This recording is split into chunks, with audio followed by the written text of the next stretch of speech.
औषधि दान व्रत कथा। जन्म जरा अरु मरण के, रोग सहित जिन देव।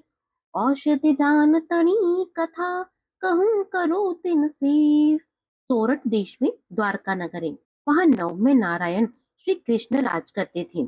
इनकी सत्यभामा और रुक्मणी आदि 16,000 रानियां थीं, जो परस्पर बहिन भाव से प्रेम पूर्वक रहती थी। श्री कृष्ण राय प्रजापालन और नीति न्याय आदि कार्यों में संपन्न थे। एक दिन वो श्री कृष्ण जी स्वजनों सहित श्री नेमिनाथ प्रभु जी की वंदना आदि जा रहे थे कि मार्ग में एक मुनि अत्यंत क्षीण शरीरी ध्यान अवस्था में थे। तो करुणा और भक्ति से चित्त आदृत हो गया और अपने साथ वाले वैद्य से कहा कि तुम रोग का निदान करके उत्तम प्रासुक औषधि तैयार करो, जो कि मुनिराज के आहार के साथ दी जाए, जिससे रोग मिट जाए और उनके रत्नत्रय की वृद्धि हो।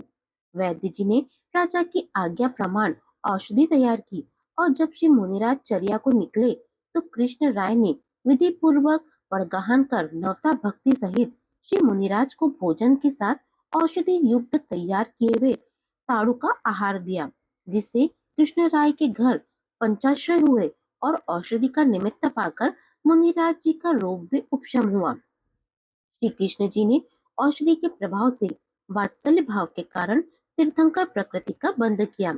किसी एक दिन श्री कृष्ण राय पुनः मुनि दर्शन को गए तो भाग्यवशात वे ही मुनिराज एक शिला पर ध्यानस्थ दिखाई दिए। तब भक्ति सहित वंदना करके राजा ने मुनिराज के शरीर का कुशल पूछा। तब शरीर से सर्वथा निष्प्रेम उन मुनिराज ने कहा, राजन, शरीर तो क्षण भंगुर है, इसकी कुशलता अकुशलता ही क्या। ज्ञानी पुरुष इसे पर वस्तु जानकर इससे ममत्व भाव नहीं रखते। नाशवान देह तो किसी दिन निश्चय से नष्ट होवेगी और यह आत्मा तो अविनाशी टकोत्कीर्ण स्वभाव से ज्ञाता दृष्टा है, तो उसका पुद्गल आदि पर पदार्थ कुछ भी बाधा नहीं पहुंचा सकता है, इत्यादि।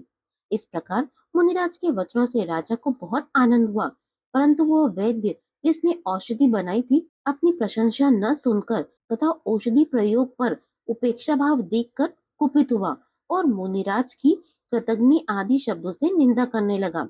इससे वह तिर्यंच आयु का बंद करके उसी भव में बंदर कपि हुआ।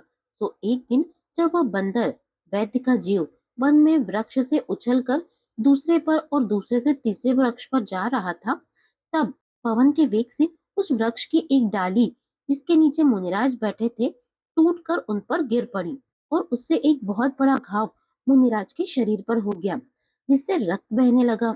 यह देखकर वह बंदर कौतुकवश वहां पर आया और देखा कि मुनिराज के ऊपर वृक्ष की एक बड़ा डाल गिर पड़ा है, जिससे उन्हें घाव हो गया है और लहू बह रहा है।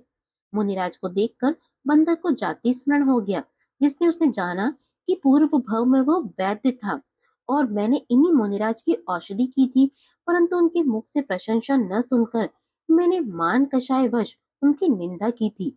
सो इसीलिए मैं बंदर की योनि में प्राप्त हुआ हूँ। यह विचार कर उस बंदर ने तुरंत ही मुनिराज के ऊपर से ज्यों त्यों करके वह वृक्ष की डाली अलग कर दी और जड़ी बूटी औषधि लाकर मुनिराज के घाव पर लगाई, जिससे मुनिराज को आराम हुआ।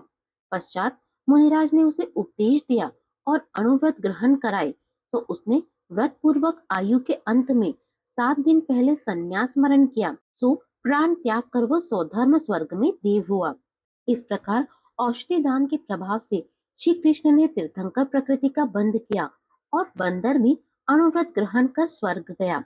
यदि अन्य भव्य जीव भी इसी प्रकार आहार, औषधि, अभय और विद्या दान में प्रवृत्त होंगे तो अवश्य ही उत्तम उत्तम सुख को प्राप्त करेंगे।